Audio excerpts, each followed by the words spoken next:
Hola a todos, ¿cómo están? Yo soy Emilia Osa Sanz y ahora vamos a hablar sobre lo que son los tumores del sistema nervioso central y la evaluación con las imágenes. Los tumores primarios del sistema nervioso central son la causa más frecuente de neoplasia sólida en niños y adolescentes. Tienen un pico en menores de 5 años y hay otro pico en los adultos de la quinta a la séptima década de la vida. Son además la séptima causa más frecuente de neoplasia en adultos y son la segunda causa de mortalidad relacionada con cáncer en hombres de 20 a 39 años y la quinta en mujeres.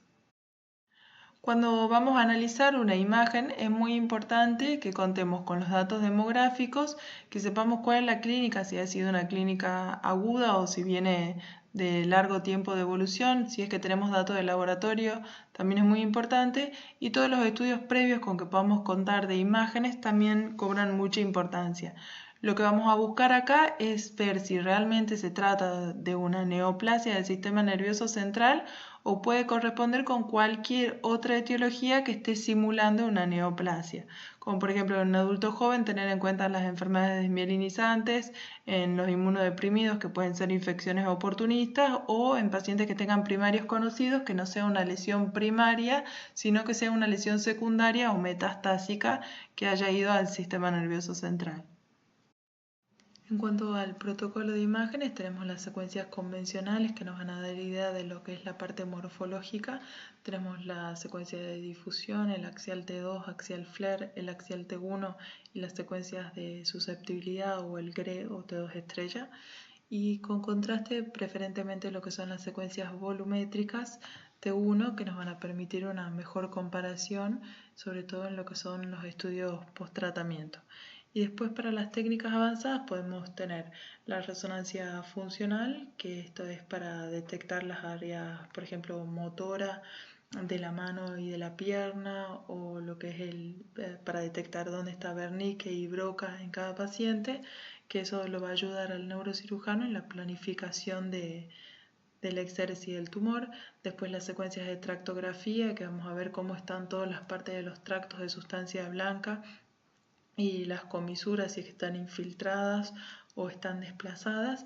La secuencia de espectroscopía, que vamos a medir metabolitos en las lesiones, que es muy importante hacer la correlación con el resto de las secuencias para poder tener un panorama más completo.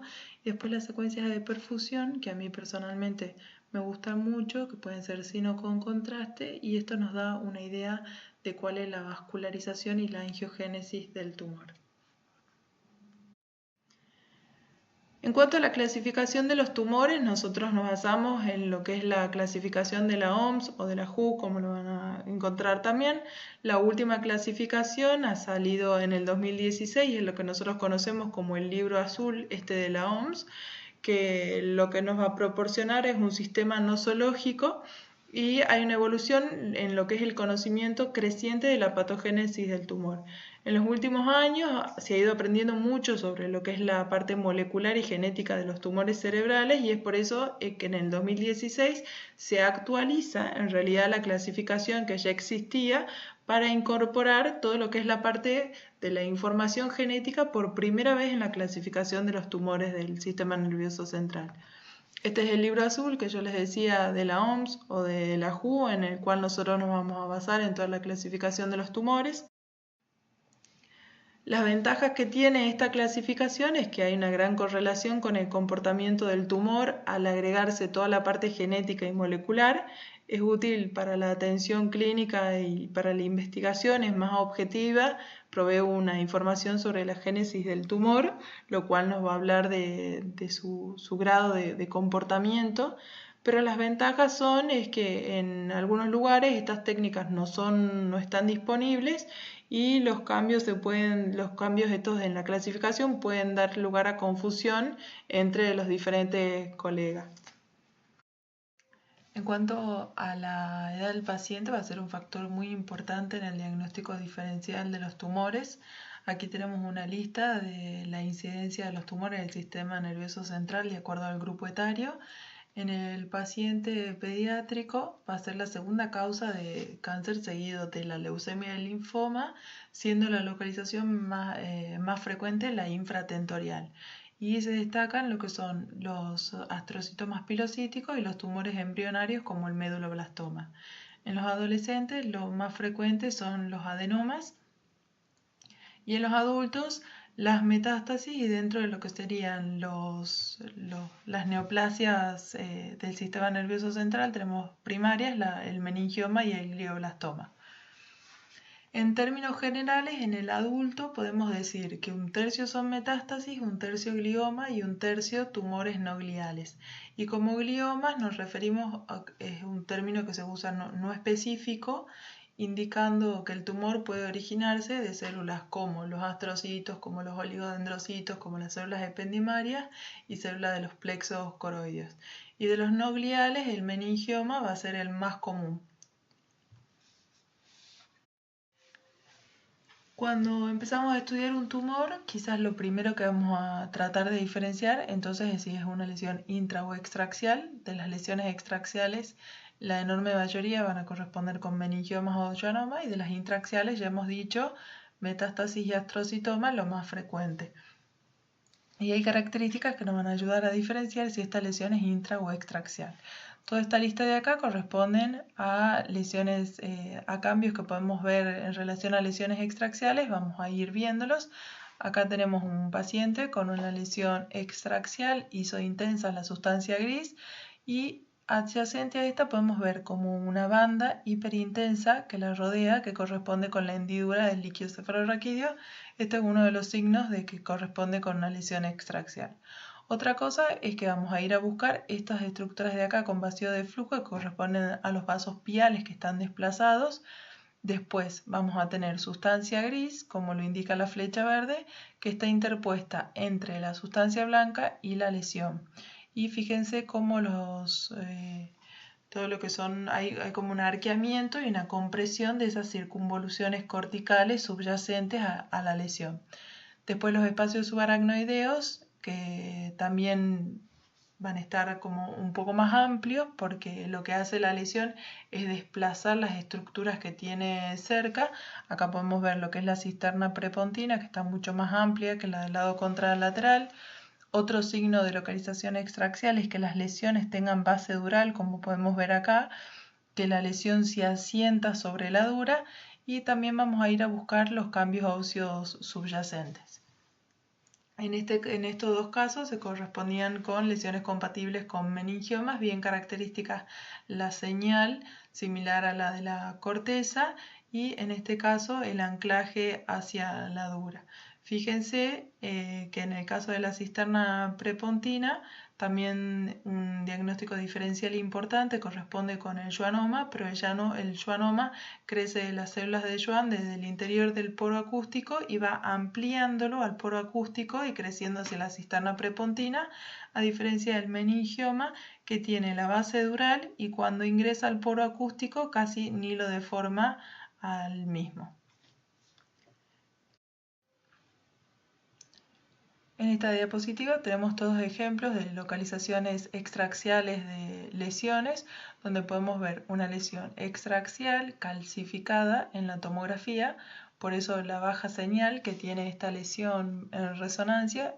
Acá con el contraste endovenoso podíamos ver que tenía un realce periférico y cómo se anclaba hacia la dura con estrecha relación con el seno sagital superior.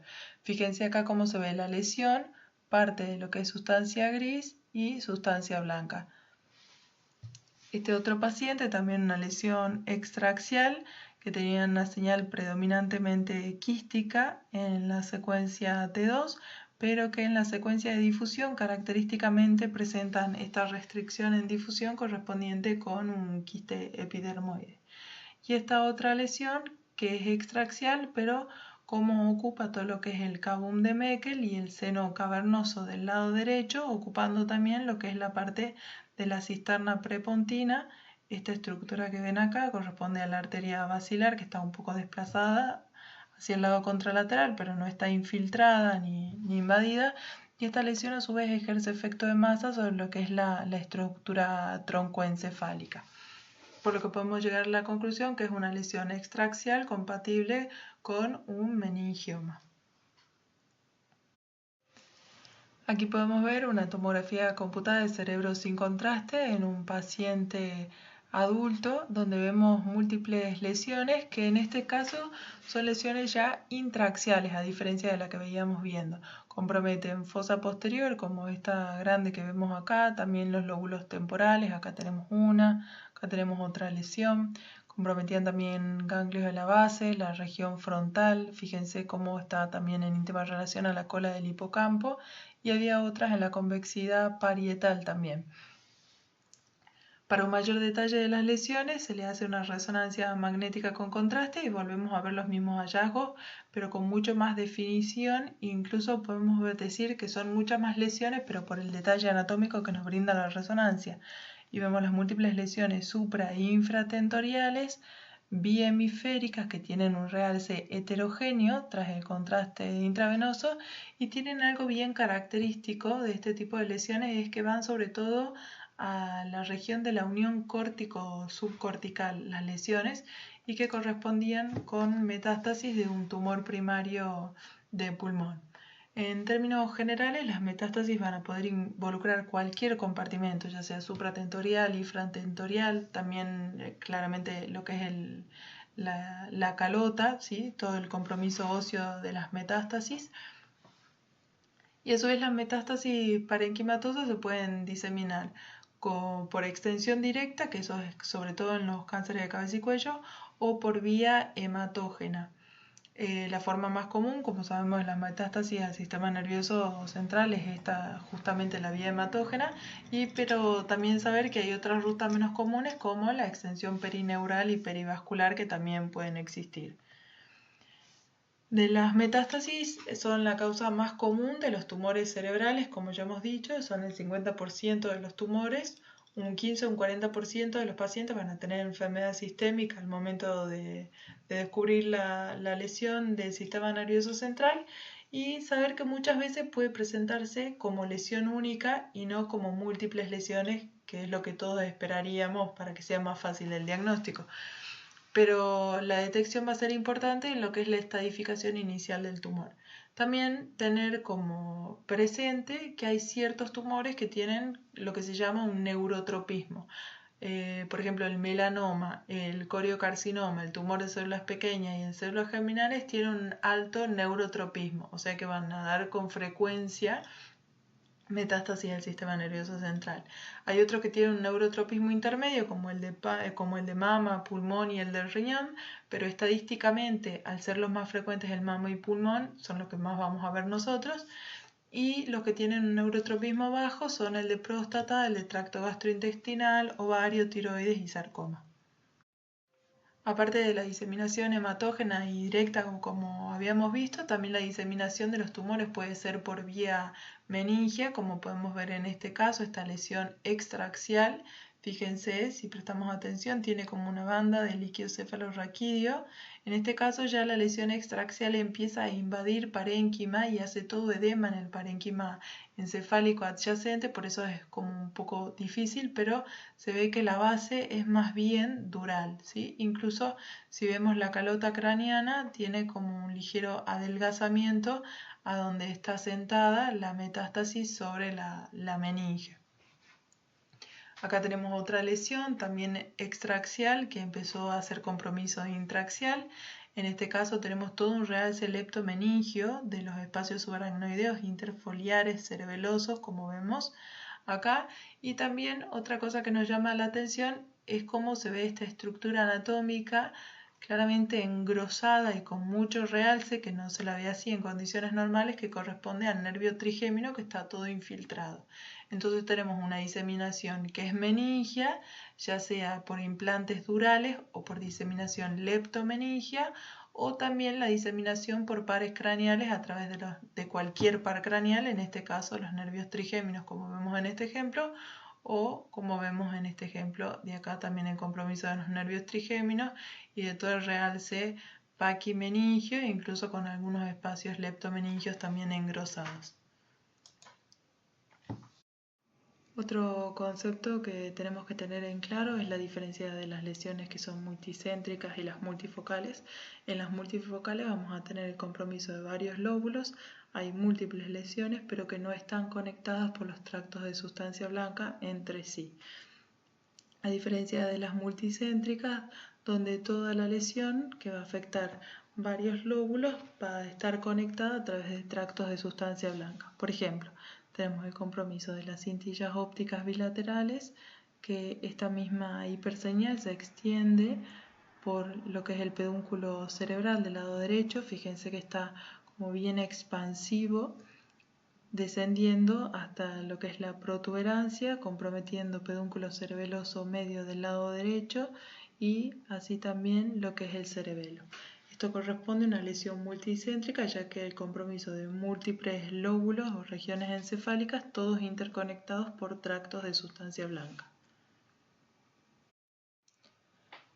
Otra cosa a tener en cuenta es que hay algunas lesiones que tienen características especiales, ya sea en tomografía y en resonancia, y es importante recordarlas para tenerlas presentes y aproximar diagnósticos.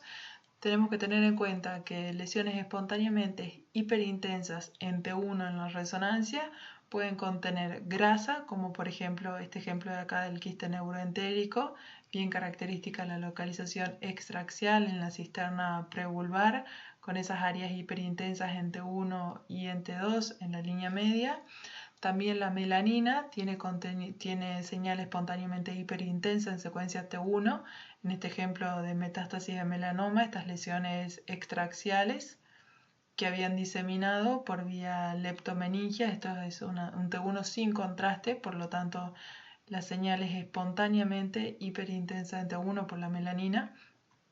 También la metahemoglobina puede tener contenido espontáneamente hiperintenso, por ejemplo en metástasis que hayan sangrado o en algunos tumores primarios que hayan sangrado, y también el contenido hiperproteico se lo ve como espontáneamente hiperintenso en T1. En este caso tenemos una tomografía sin contraste, donde vemos este hematoma intraparenquimatoso con el edema perilesional y el volcado ventricular. Subyacente a este hematoma intraparenquimatoso, el paciente tenía una lesión metastásica secundaria de su enfermedad de base. En este momento de la evolución, nosotros no podemos más que decir que hay un hematoma intraparenquimatoso, que como no es la localización típica y clásica del hematoma hipertensivo, podemos suponer que puede tener alguna malformación vascular, o si tiene una enfermedad de base conocida, podemos también suponer que puede corresponder con una enfermedad metastásica o otra malformación vascular como un cavernoma, por ejemplo. Pero para esto es importante que hagamos un control evolutivo del paciente a los 3 meses, para una vez que se reabsorba este hematoma, si es que no va a cirugía, una vez que se reabsorba podemos ver si es que tiene una lesión subyacente a ese sangrado. Otra de las lesiones bien características en el estudio de tumores del sistema nervioso central es, por ejemplo, este paciente que tenía esa lesión como multiquística que le daba ese aspecto de burbujas, que comprometía el lóbulo temporal, y era un paciente que tenía convulsiones de larga data de evolución correspondiente con un tumor neuronal disembrioplásico, bien característica la clínica, la localización del tumor y el aspecto de esas burbujas. Con el contraste de estos tumores en general no realza, pero hay veces que pueden presentar como un realce en anillo que puede ir variando en los diferentes controles. En este otro paciente vemos una lesión de base de cráneo que correspondía a una metástasis de un cáncer renal, donde vemos que el clivus está expandido y erosionado, también con compromiso de lo que es la silla turca, y tiene un componente de partes blandas que se va hacia la cisterna prepontina con un ligero efecto de masa sobre la misma, y veamos estas calcificaciones en el interior que también pueden presentar las metástasis de los cánceres renales. Y otros tumores, otras lesiones secundarias de las cuales también pueden presentar calcificaciones las metástasis, son más comúnmente las que provienen de mama, de los cánceres colorectales y de pulmón, como por ejemplo este paciente de acá, que era una metástasis de un cáncer colorectal, en la región gangliobasal con todo el edema perilesional que podíamos ver acá. En este ejemplo tenemos un paciente con una lesión que es intraaxial, córtico-subcortical, predominantemente hiperintensa, que afecta a la región de la ínsula y parte del opérculo frontal. Tenía algo de una hiperseñal adyacente, fíjense que tiene diferente señal con el resto del tumor. Este paciente se trataba de un astrocitoma. Acuérdense que los gliomas hemos dicho que corresponden a casi la tercera parte de las neoplasias intracraneales y el 80% de las lesiones malignas del sistema nervioso central, y de esos gliomas las 3/4 partes van a ser astrocitomas. Estos astrocitomas forman un grupo de neoplasias que tienen diferentes tipos y subtipos histológicos y que al menos van a ser grado 2, pero pueden ser grado 2, grado 3 o grado 4. Es importante también recalcar que en todo lo que son los procesos gliales, la extensión del tumor se produce por los tractos de sustancia blanca, por lo tanto hay que tener cuidado cuando hablamos de edema, porque también puede estar teniendo infiltración del mismo tumor. En este otro ejemplo tenemos una lesión que compromete la región córtico-subcortical del lóbulo frontal, una lesión intraaxial que en el estudio con contraste intravenoso no se ve realce, por lo tanto podemos asumir que estamos ante la presencia de una lesión de bajo grado, o podríamos decir, en este caso era un astrocitoma grado 2 también. En este paciente podemos ver una lesión intraaxial expansiva córtico-subcortical que compromete sobre todo lo que es la región frontal del lado derecho, también afecta el giro del cíngulo y está infiltrando la rodilla del cuerpo calloso para extenderse hacia el hemisferio contralateral. Tiene aparte toda esta área de hiperseñal en secuencias T2 y FLAIR adyacentes al tumor. Y en la secuencia con contraste podemos ver este realce heterogéneo con algunos nodulillos satélites acá en la rodilla del cuerpo calloso, múltiples áreas hipointensas en la susceptibilidad por la microhemorragia, y en el DWI tenía una hiperintensidad importante. El mapa de ADC no les muestro acá, pero era bastante restrictiva esta difusión. Acuérdense que la difusión en los tumores nos hablan de la celularidad del tumor. Cuanto más restrictivo es, más celular ese tumor. Entonces tenemos una lesión que infiltra el cuerpo calloso, que tiene contenido necrótico, que está delimitado acá por el realce este, y hemorrágico con mucha celularidad, y que cuando hacemos secuencias avanzadas, como por ejemplo es la de perfusión, este tumor tiene mucha neoangiogénesis y vascularización. Normalmente esta área de acá, que es sustancia blanca del hemisferio frontal, debería verse con esta señal, en el tono de los azules y los verdes. La corteza normalmente, que tiene mayor demanda metabólica, tiene mayor perfusión y por eso la vemos con los tonos estos amarillos y rojos. Y fíjense cómo el tumor, que está localizado en sustancia blanca pero parte en corteza, tiene muy aumentado lo que es el volumen sanguíneo cerebral relativo que le llamamos, lo cual nos indica que está muy vascularizado y que tiene mucha angiogénesis. En las secuencias de espectroscopía que hemos dicho que dosaban metabolitos, lo que podemos ver es que tiene un gran pico de colina, que es un marcador tumoral, así como de lípidos y lactatos por la necrosis que tiene también este tumor, y correspondía con un glioblastoma. Estos glioblastomas pueden tener un origen primario, que es lo más frecuente, o secundario, que van evolucionando desde tumores gliales de bajo grado hasta llegar a hacerse con esta transformación a glioblastoma. Son lesiones siempre de grado 4 de la OMS y la clínica básicamente va a depender de la localización que tengan. Hemos dicho que los tumores gliales se pueden diseminar por la sustancia blanca, por eso hay que tener cuidado cuando a esta hiperseñal que veíamos en el T2 y FLAIR tratemos de no llamarle edema, porque puede también perfectamente corresponder a infiltración del tumor, porque se lo considera que ya hay células tumorales por toda el área que tenga hiperseñal e incluso más allá en la que todavía no tenemos cambios de la señal. En este ejemplo podemos ver una lesión que era predominantemente talámica derecha, bien pegada a lo que es el borde de ependimario del ventrículo. Si bien tiene un área central hiperintensa, la lesión en realidad era predominantemente hipointensa, comparada, por ejemplo, a la corteza. Esta hipointensidad en las secuencias T2 nos habla de una elevada celularidad del tumor, que claramente queda reflejado acá en la difusión, donde vemos un DWI marcadamente hiperintenso y en el ADC estaba restrictivo. En el estudio con contraste lo que vamos a ver es un realce intenso, casi homogéneo de lo que es la lesión, y en los estudios de perfusión no tenía prácticamente aumento del volumen sanguíneo cerebral relativo, que es el que nos está marcando la angiogénesis.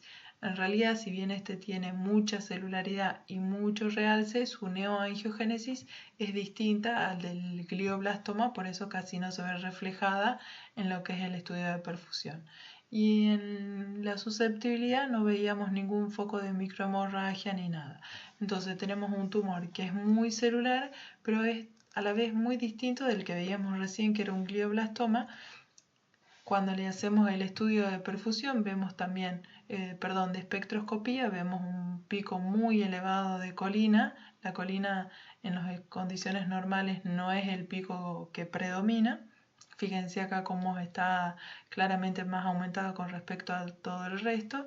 Y también tenía un pico de lípidos y lactatos, que a pesar de no tener necrosis como en el otro tumor, igual estaba elevado este pico, que es bien característico de este tipo de tumor. Cuando nosotros no vemos necrosis, pero tenemos estos picos, y aparte, junto con todas las otras secuencias morfológicas, tenemos que pensar que pueda tratarse de un linfoma primario del sistema nervioso central. Estos tumores van a ser lesiones que en general son lesiones profundas, que están bien cerca de lo que es el borde ependimario del ventrículo, que pueden ser únicas o múltiples y tienen mucha celularidad. Por eso lo vamos a ver hipointenso en el T2, por eso lo vamos a ver con restricción en difusión, que tienen un realce que es sólido, y en la tomografía muchas veces nos puede aparecer denso, muy denso, así que tenemos que tener cuidado de no confundirlo con o con un sangrado o con otra cosa. Hay que tener cuidado en los pacientes inmunodeprimidos porque, como siempre, va a ser otro tipo de presentación que incluso puede tener necrosis y hemorragia, a diferencia de lo que es en condiciones normales. Y fíjense acá también cómo ya se veía del otro lado todo este realce nodulillar, también por compromiso del hemisferio contralateral. En este otro caso era un paciente pediátrico donde vemos una lesión en topografía del cuarto ventrículo.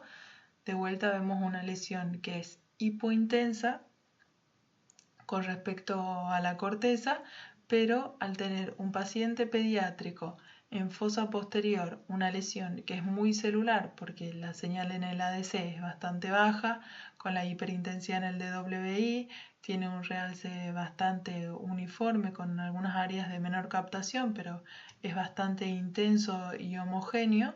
Acá fíjense cómo queda bien delimitada la topografía del cuarto ventrículo, que incluso pareciera como que ya está comprometiendo un poco de lo que es hemisferio cerebeloso. Una lesión bastante clásica en paciente pediátrico del meduloblastoma. Estas lesiones son el segundo tumor pediátrico más frecuente, seguido por el astrocitoma pilocítico, pero es la neoplasia maligna pediátrica más frecuente del sistema nervioso central, ya que el astrocitoma pilocítico es un grado 1 de la OMS. Hay 4 subgrupos de tumores que son bien heterogéneos y que tienen características demográficas distintas y clínicas e incluso pronósticas y también de tratamiento. Pero este que vemos acá es el ejemplo clásico del meduloblastoma. En cuanto a los patrones de realce, hemos ido viendo que podemos encontrar diferentes tipos de realce. En general lo podemos dividir en dos grandes categorías, como es el realce heterogéneo e irregular, como vemos en estos tres pacientes. Es el realce periférico, que delimita una cavidad quístico-necrótica. Otro realce bien heterogéneo, predominantemente periférico, con nodulillos satélites, como podemos ver ahí. Y estos realces también heterogéneos que evidencian contenido quístico necrótico y estos realces como si fuese en anillo. Y después también tenemos los realces homogéneos, como por ejemplo de esta lesión extraaxial del meningioma, ese realce bien intenso, y en este caso el tumor de fosa posterior que correspondía con el meduloblastoma. Incluso también hemos visto que hay tumores que pueden no realzar, como teníamos este astrocitoma de bajo grado frontal izquierdo, o también el realce podía ser paquimeningio, podía mostrar el realce leptomeningio cuando va dibujando todos los espacios subaracnoideos por infiltración tumoral de los espacios de la leptomeninge, incluso también compromiso de los pares craneales, como veíamos acá. Hay localizaciones que nos van a hacer pensar en diferentes tipos de tumores automáticamente, como por ejemplo la localización intraventricular en el paciente adulto, que vemos esta lesión predominantemente hiperintensa en el piso del cuarto ventrículo sin realce tras el contraste endovenoso, bien característica de un subependimoma. Esta otra lesión que la vemos en topografía del atrio ventricular, que es bien polilobulada, correspondiente con un papiloma de plexos coroideos. La localización pineal nos hace pensar en dos entidades principalmente, en germinomas y pineoblastomas. Habría que ver la edad, la evolución y la clínica del paciente, pero tenemos lesiones en topografía de la glándula pineal. La calcificación y cómo va creciendo es lo que nos va a permitir ir acertando hacia uno o hacia otro. Las lesiones en el ángulo pontocerebeloso, dos principalmente lo que es el meningioma, que habíamos dicho que tenía la base dural y que cuando ingresaba al poro acústico casi no lo deformaba, a diferencia de lo que es el schwannoma, que crece desde las células de Schwann en el interior del poro acústico en relación al paquete faciocústico y que van creciendo hacia la cisterna del ángulo pontocerebeloso, deformándolo y abriendo el poro acústico. Se dice en general que los meningiomas del ángulo pontocerebeloso tienen como esta forma de abanico, a diferencia del schwannoma que hace como una forma de un cono de helado. Y lesiones de base de cráneo, siempre tener en cuenta las metástasis que van a ser de los más frecuentes, pero también saber que tenemos otro tipo de lesiones como estas con gran componente, con una gran hiperintensidad en secuencias T2 y como con ese aspecto condromatoso correspondiente a un condrosarcoma de la base de cráneo. Otra localización bastante frecuente de lesión es la localización celar y supracelar, donde el puesto número 1, acá se lo llevan los adenomas pituitarios. Vamos a establecer como punto de corte los 10 milímetros. Las lesiones menores a 10 milímetros son las que son llamadas los microadenomas, como podemos ver esta lesión hipointensa en el T2 sobre el ala derecha de la adenohipófisis y yéndose un poco hacia la región central y contralateral, que tienen una menor captación con respecto al resto de la glándula normal en el estudio dinámico con contraste, bien característico de los microadenomas. Y después tenemos las lesiones que superan los 10 milímetros y que en este caso ya se está haciendo con una lesión celar con extensión supracelar que incluso lo abomba al quiasma óptico empujándolo en sentido cefálico. Fíjense acá cómo se ve toda la lesión correspondiente con el macroadenoma celar con extensión supracelar condicionando efecto de masa sobre el quiasma óptico y el realce heterogéneo con el contraste. Estas lesiones hay algunas que pueden ser secretoras de hormonas y otras que son no funcionantes, que en general estas no funcionantes tienden a ser macroadenomas. Y el tema de, al ser no funcionantes, pueden adquirir grandes tamaños porque van creciendo de forma lenta y empiezan con clínica cuando ya empiezan a comprimir, por ejemplo, el quiasma óptico, como en este paciente. La transformación maligna en estos casos de adenomas pituitarios es excepcional. Vamos a hacer mención muy breve a lo que son algunas complicaciones que podemos encontrar en relación a los tumores. En este ejemplo podemos visualizar una lesión a nivel del acueducto de Silvio en relación a la placa tectal que condicionaba una obstrucción en la dinámica del líquido cefalorraquídeo. Por lo tanto podemos ver toda esta dilatación del sistema ventricular supratentorial con un cuarto ventrículo normal. Este es el mismo paciente, un corte axial FLAIR, donde vemos la dilatación del sistema ventricular supratentorial, pero aparte tenía estos signos de edema transependimario visualizados como esa hiperintensidad que va rodeando el epéndimo de los ventrículos laterales que indican que es una hidrocefalia activa. Este es otro paciente, también una lesión que obstruye la dinámica normal del líquido cefalorraquídeo, bloqueando el tercer ventrículo y los forámenes de Monro, y por eso vemos en tomografía toda la hipodensidad de la sustancia blanca periventricular anterior y posterior de los dos ventrículos laterales por la hidrocefalia activa que generaba la obstrucción de esta lesión. También en la tomografía podemos ver el colapso de los espacios subaracnoideos. Y en este otro caso podíamos ver otro paciente que había debutado con este hematoma intraparenquimatoso con volcado ventricular y todo el edema perilesional, que tenía un antecedente de una neoplasia de pulmón, correspondía con un hematoma intraparenquimatoso subyacente al cual tenía una lesión secundaria. Si nosotros no conocemos el antecedente de enfermedad primaria, por ejemplo en este caso de pulmón del paciente, es muy difícil saber qué es lo que tenemos por debajo de este hematoma intraparenquimatoso.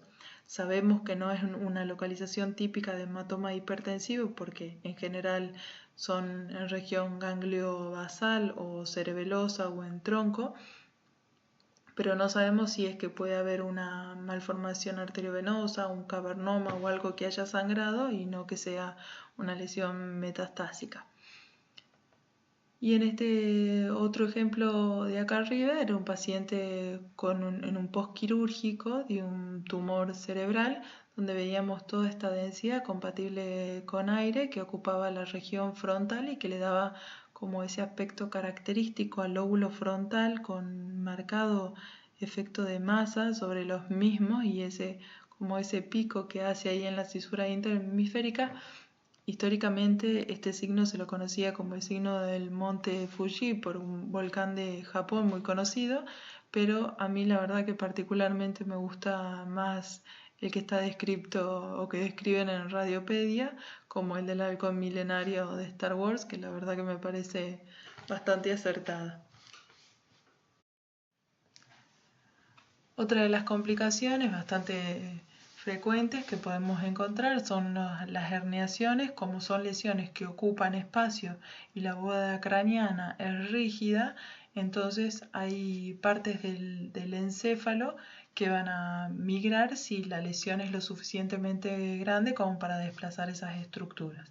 En este caso eran múltiples lesiones, algunas con contenido hemático, secundarias a lesiones metastásicas de mama, donde vemos que la porción temporal, lo que es el uncus del hipocampo, esto es tentorio y esto es uncus del hipocampo, está migrando en sentido caudal.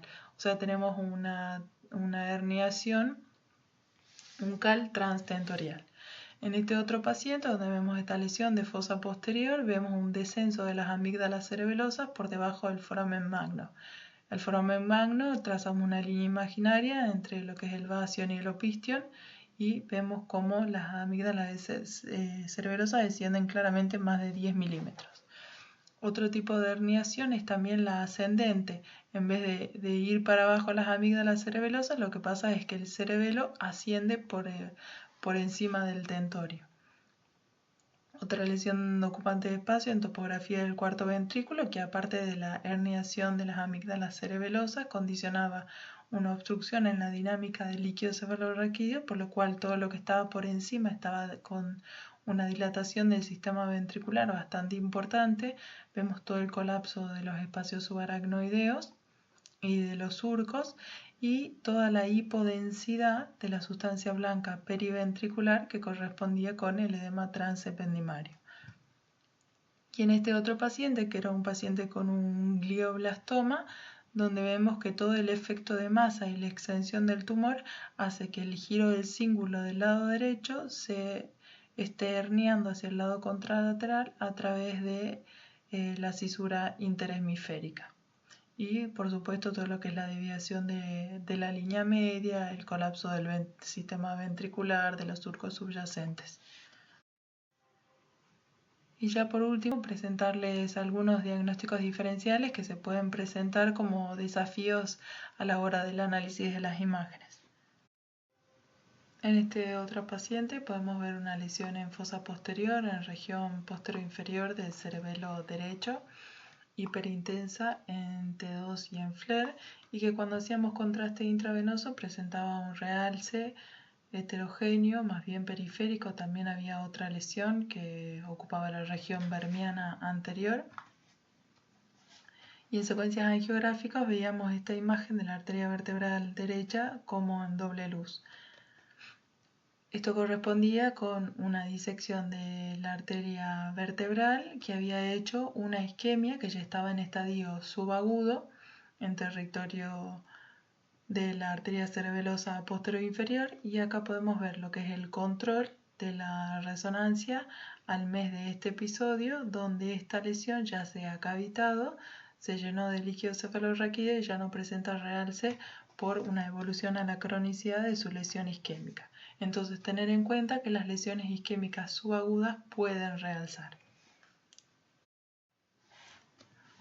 Otro ejemplo de diagnósticos diferenciales, tenemos este paciente joven con una lesión de gran volumen y que para el tamaño de la lesión presentaba casi como poco efecto de masa sobre el sistema ventricular lateral. Tenía algo de disminución del sistema ventricular lateral derecho, pero en relación al tamaño de la lesión había poco efecto de masa.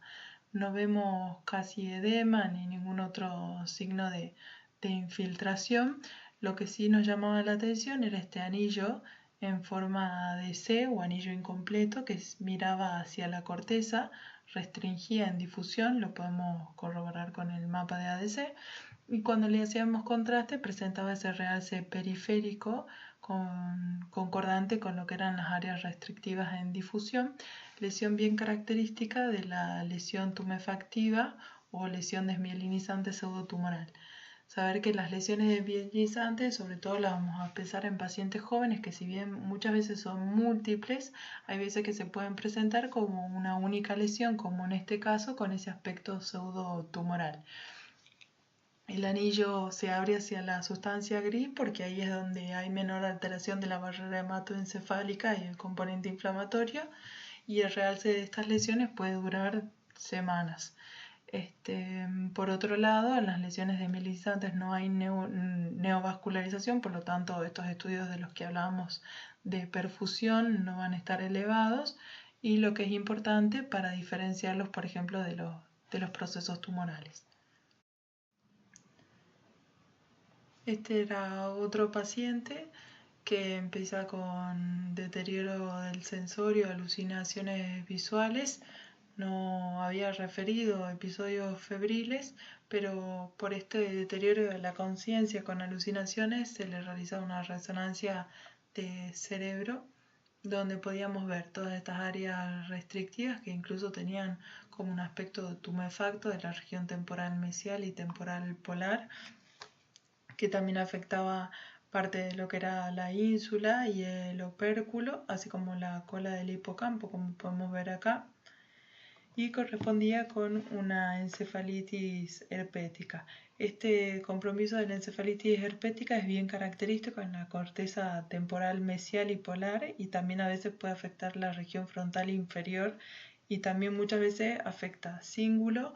Son en general bilaterales, pero son asimétricas, y hay veces que también afectan todo lo que es la convexidad cerebral y la corteza occipital. Rara vez van a afectar lo que es la parte de ganglios de la base y de la protuberancia y mesencéfalo, datos a tener en cuenta para el diagnóstico diferencial con otras entidades. Este ya es el último caso que quería mostrarles, que es un paciente con antecedentes de sinusitis que tiene episodios febriles y signos de foco, por lo que lo ingresan y le realizan una resonancia de cerebro con contraste. Solamente les voy a mostrar la difusión porque es algo bastante característico, donde se ve esta lesión ocupante de espacio intraaxial subcortical, que estaba rodeada por todo este edema vasogénico. Fíjense cómo el edema vasogénico hace como dedos de guante que va abriendo los giros, y que tenía este contenido muy restrictivo en difusión y central, bien característico del absceso piógeno. Este contenido restrictivo se debe al contenido purulento que tienen en el centro los abscesos piógenos. Entonces, ya como para terminar, concluimos que la resonancia va a ser la técnica de elección y que la tomografía va a ser solo complementaria o va a adquirir mucha relevancia para el estudio de las complicaciones. En general, la resonancia lo que vamos a buscar es caracterizar y gradar la lesión, guiar para la planificación de los tratamientos y para el seguimiento y la monitorización de la respuesta. Y a todo esto lo vamos a poder hacer evaluando todas las características que hemos ido viendo, como la localización, el número, las características que tiene, si es que hay efecto de masa, el edema vasogénico, la extensión y la relación que tiene con las estructuras vecinas, así como el realce con el contraste. Y así terminamos. Muchas gracias por su atención.